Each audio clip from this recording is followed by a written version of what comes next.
we're going to begin with this, the signs that the war with Iran may not be over soon. This video provided by the U.S. military appears to show Marines seizing an Iranian cargo ship near the Strait of Hormuz, a first in this war.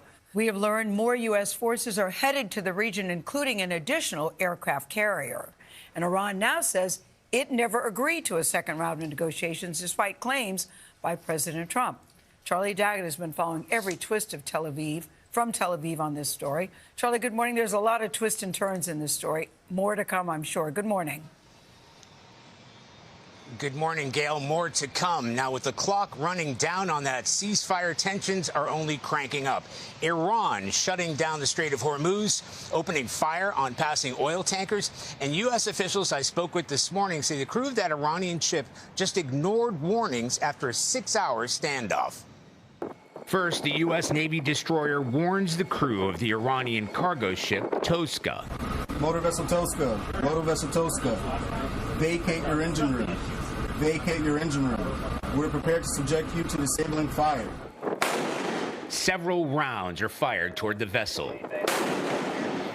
Later, under the cover of darkness, U.S. Marines launch a helicopter raid, rappelling onto the deck of the stricken ship, which is now in U.S. custody.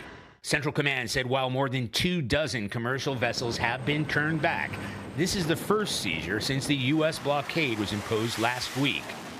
U.S. officials said that Tosca, headed toward Iran, failed to comply with orders despite 6 hours of warnings. Iran has threatened to retaliate, the most serious threat yet to the fragile ceasefire that expires this week. While the U.S. military presence in the region continues to grow, officials tell CBS News the USS Gerald R. Ford, which has now undergone the longest aircraft carrier deployment since the Vietnam War, has rejoined the fight, transiting the Suez Canal to the Red Sea. More than 50,000 U.S. troops and the USS Abraham Lincoln carrier remain in this region, and more are on the way.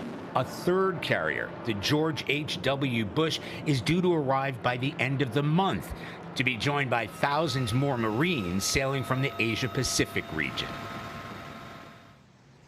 This morning, Iranian officials described the capture of that merchant vessel as a hijacking and an act of piracy. Now, we know that ship had been identified under U.S. sanctions, but it's not exactly clear what it was carrying. Matt? Charlie, thank you.